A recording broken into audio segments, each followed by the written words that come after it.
who sneeze in public places with the most nastiest, disgustingest spit, not covering their mouth. When he would eat anything, he would eat with his mouth open.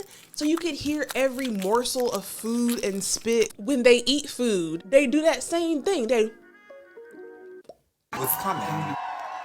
Welcome to the That's Scary with Melanie P podcast. I'm your girl, Melanie P, and we're here to have a conversation. Now, a couple of episodes ago, I had a really fun episode that talked about my driving pet peeves. I think it was my top 10 driving pet peeves, to be more specific. And today I wanted to do a kind of a part 2 to that and talk about my pet peeves. I'm not going to hold you long. Let's jump up into it. Let's get into it. Number 1. This is one that is close to my heart. Probably one of my top 3. This is probably one of my top 3 pet peeves. People who sneeze in public places with the most nastiest, disgustingest spit, not covering their mouth. When I tell you, this grinds my gears. Now, I remember my first job out of college, and I remember it was this lady. I don't want to say her name because I love her so much. That was one of the first times that I heard the most disgustingest sneeze in an office that echoed around the entire office.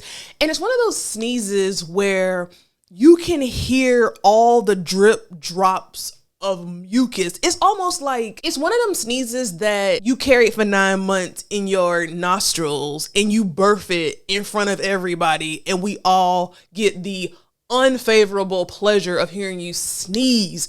Recently, I was at work, and God forgive me, Lord, I hope I did not hurt this man's feelings. This man was in the office, and it was so quiet. And he did the most loudest, disgusting sneeze I've ever heard in my life. And in the most involuntary way, look how I'm clutching my invisible pearls. In the most involuntary way, I said ew. Loud. And me and him made eye contact. And I felt so bad. And he looked so embarrassed. He looked so pitiful. And I felt so bad. But I know that this guy did not cover his mouth when he sneezed. I know that he spit everywhere. And it's a lot of stuff going on at work that is just uncouth, unbelievable.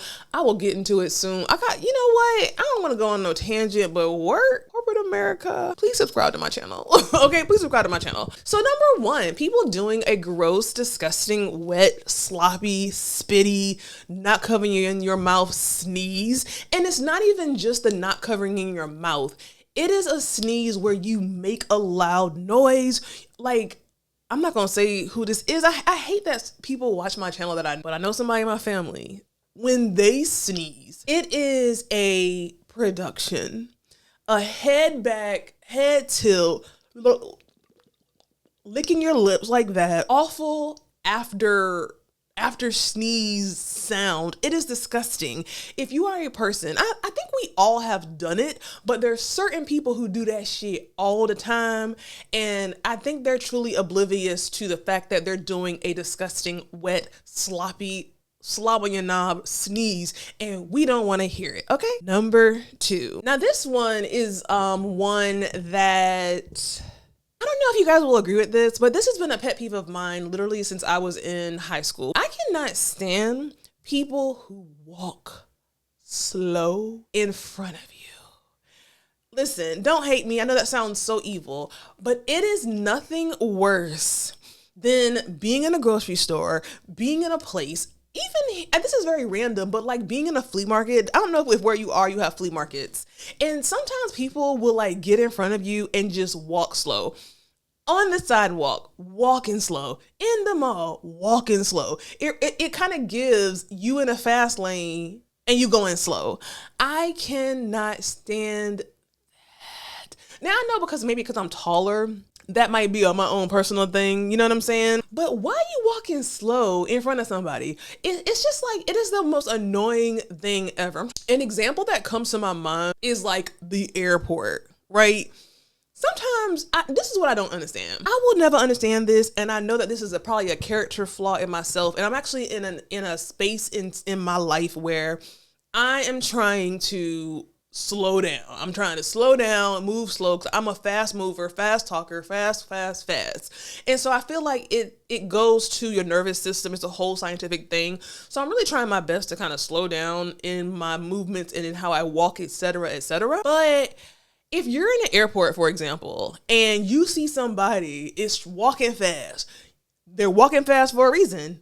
Literally, unpopular opinion, but if you see somebody speeding on the highway, probably wrong. But then I think about the times that I have been late or something happened and I had to kind of go faster than normal. Why? Why you gotta walk slow, move slow in front of people who got somewhere to be? Like, read the room. It's not just you on this planet Earth by yourself. Like, if you gonna walk slow, go over there where the slow people walk. Here's a courtesy thing that I've seen people do that is kind of embarrassing, but I like it. You never know why a person is walking fast or why a person is speeding. Most of the time, I'm sure it's likely because they're just being illegal and they're just moving fast for no reason. I'm quite certain that is it. But there's some times where something has actually happened, or maybe they're trying to get to their flight, or maybe they need to rush and get somewhere because for whatever reason. I've been in situations where I'm driving and people will like just move over and let me go in front. Or if I'm walking fast somewhere, for whatever reason, they'll get out the way and let me go in front. So number two, people who walk slow get on my nerves when it's not time to walk slow. People who wear shoes inside your house. Let me explain. Most people nowadays, a lot of people have adopted the Asian culture of take off your shoes when you walk into someone's home. Number one, especially if you have like little ones or like little kids, but even if you don't have little ones or little kids, like, do you know the dirtiness that your shoes step on when you are out and about all day, walking on the sidewalk, walking in the hospital, walking in these stores, walking wherever? Do you know how gross that is? And so for me personally, because this is my pet peeve, it is what it is.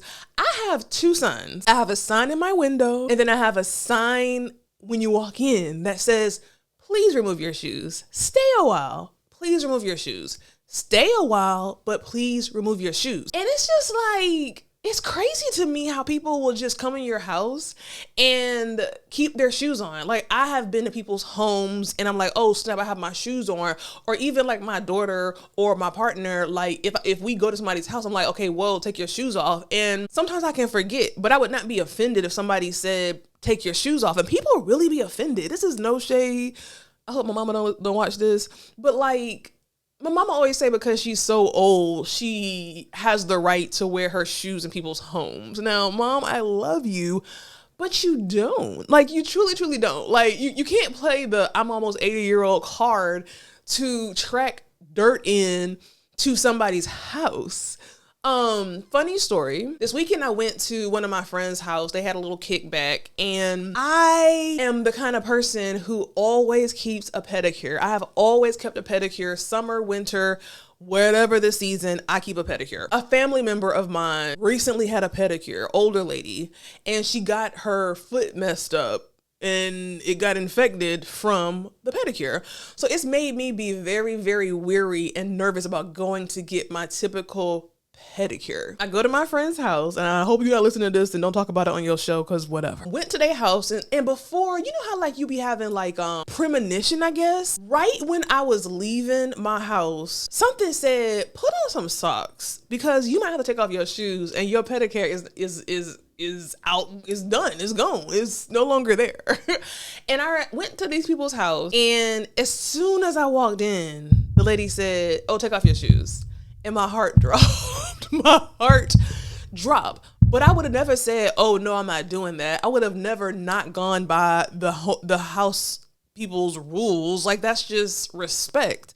And honestly, low key, it's truly disrespectful when someone's home has a no shoe policy in their home and you keep your shoes on. That's disgusting. Pet peeve. I ain't with it. Number 3. I hope it's number 3. This is probably my number one or number two pet peeve. And I got this pet peeve so bad that I had to research it because I'm thinking, is it just me? But it's a name for it. Let me actually find it. This condition is called misophonia, if I'm pronouncing this right. It is the condition where individuals experience strong negative reactions to certain sounds such as chewing. I got misophonia. I am misophonia. I am Melanie misophonia P. Okay.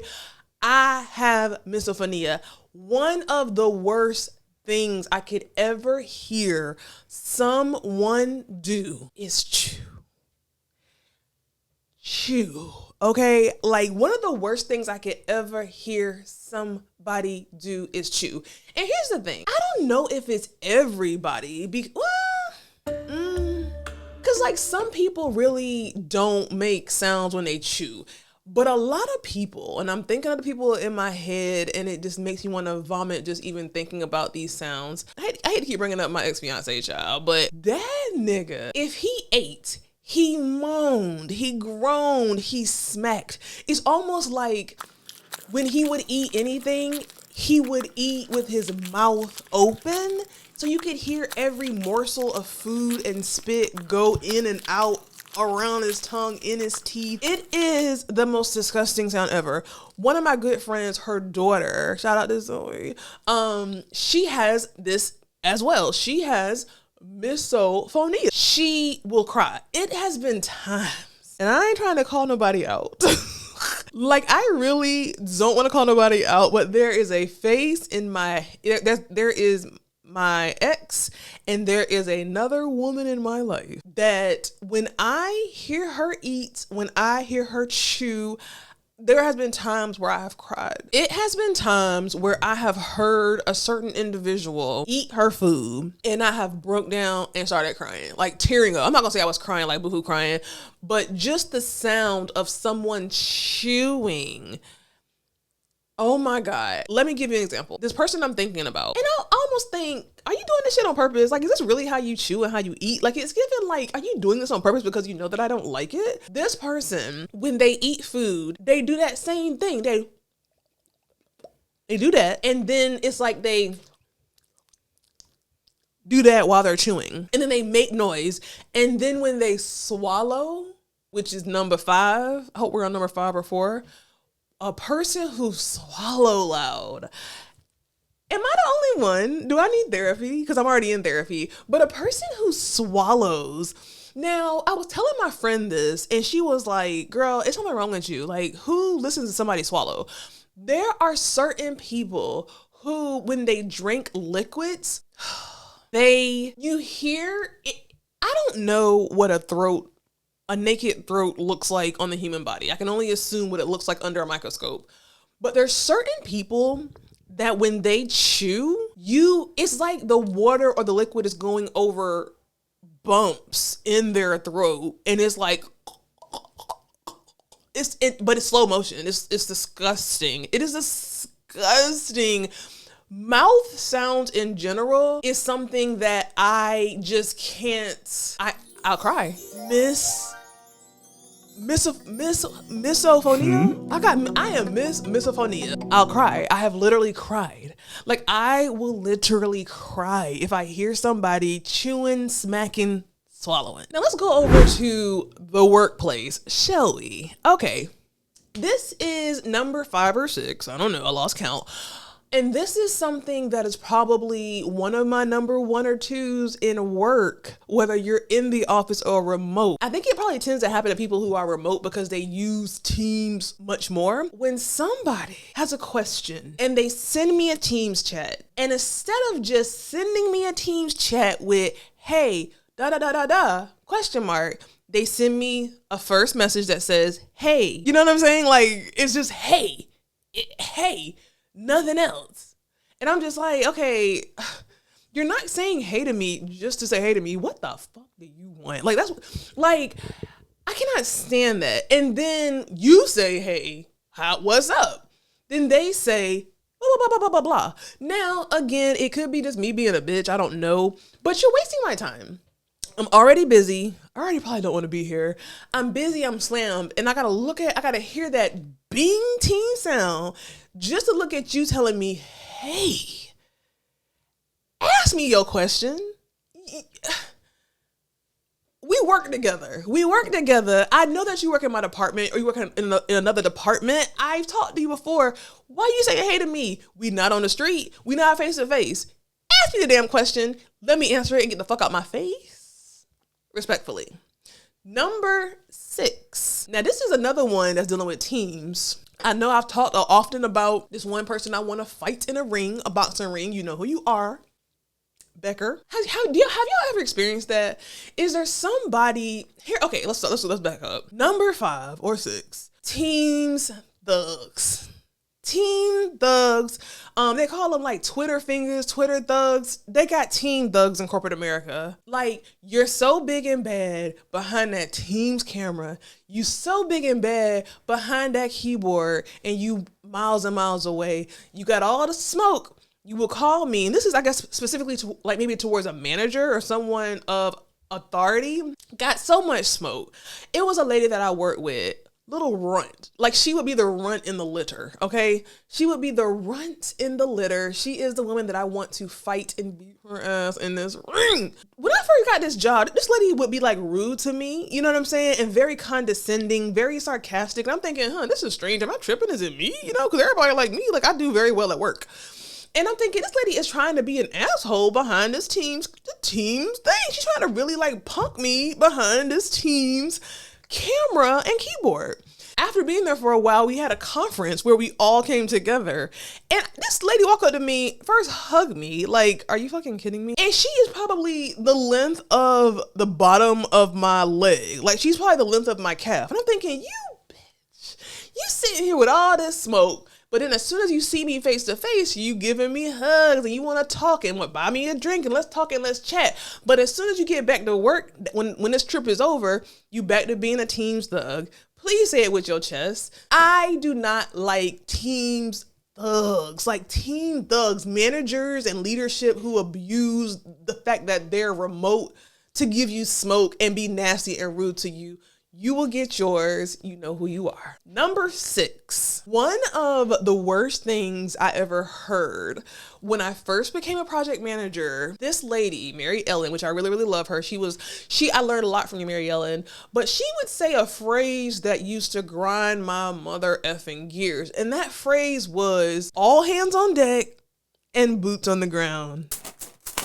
Mainly all hands on deck. It is something about someone saying all hands on deck that just makes me want to go to the top of a roof, go to the edge and jump, because I don't want to be all hands on deck. It just sounds like it's something about it that I don't like how it sounds.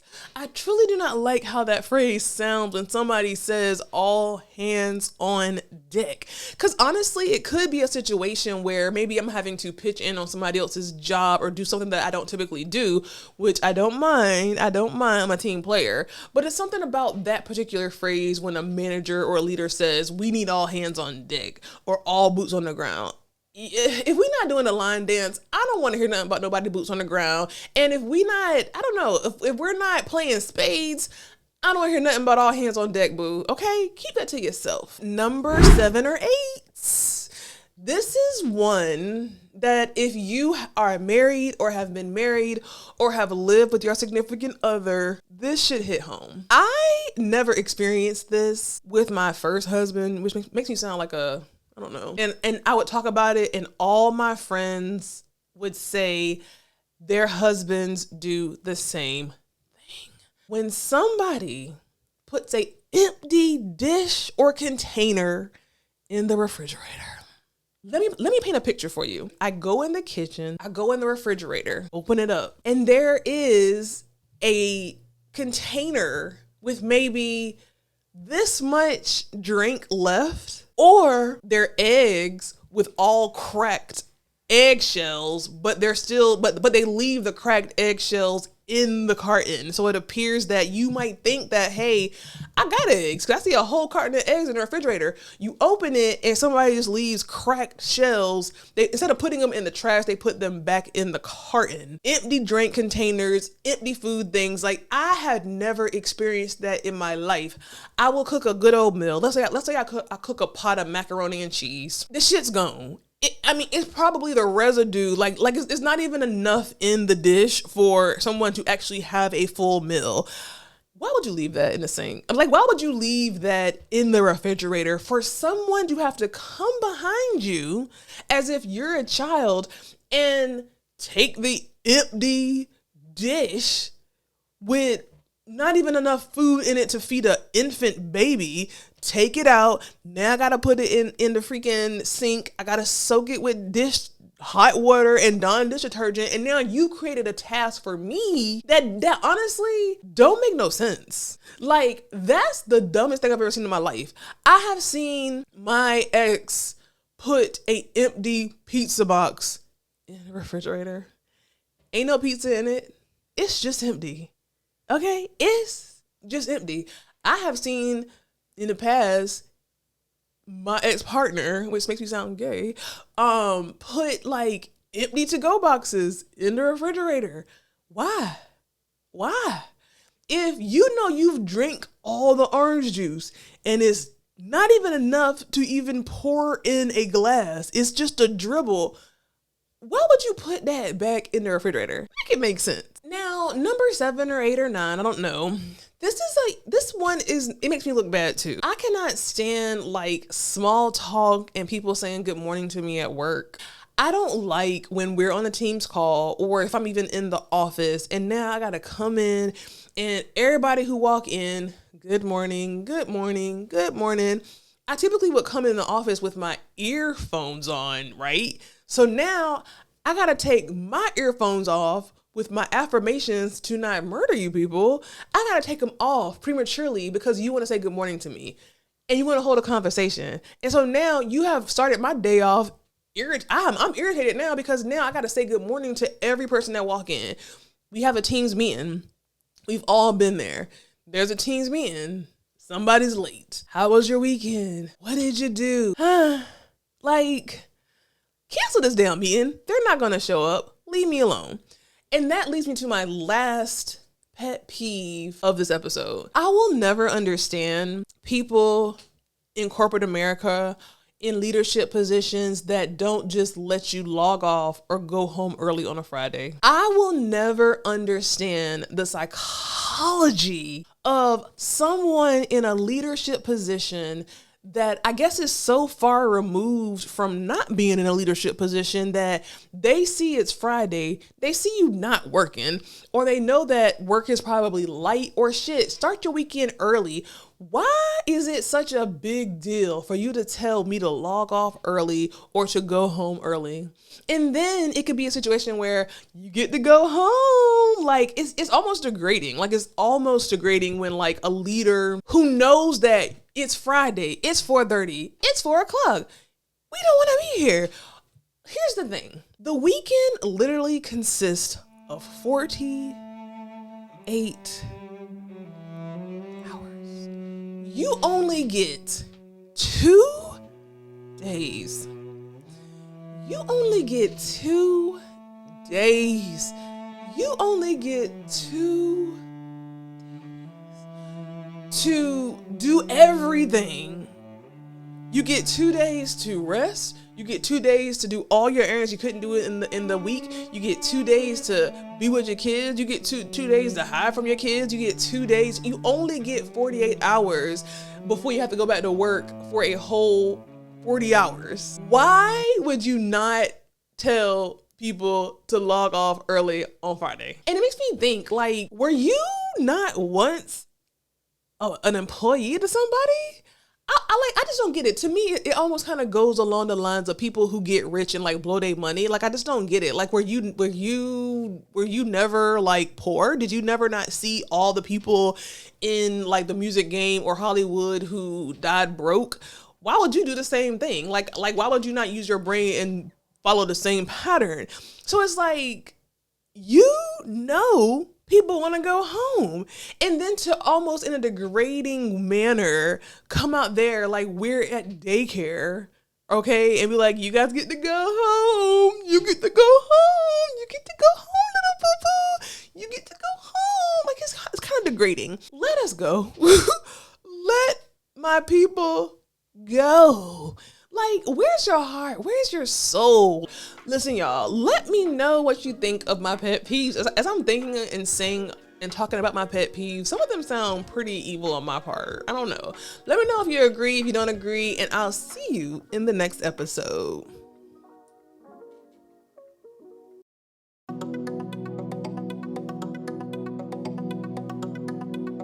People at work who live, breathe, eat their job, and because they live, breathe, eat their job, they expect you to, and if you don't, then it's a problem.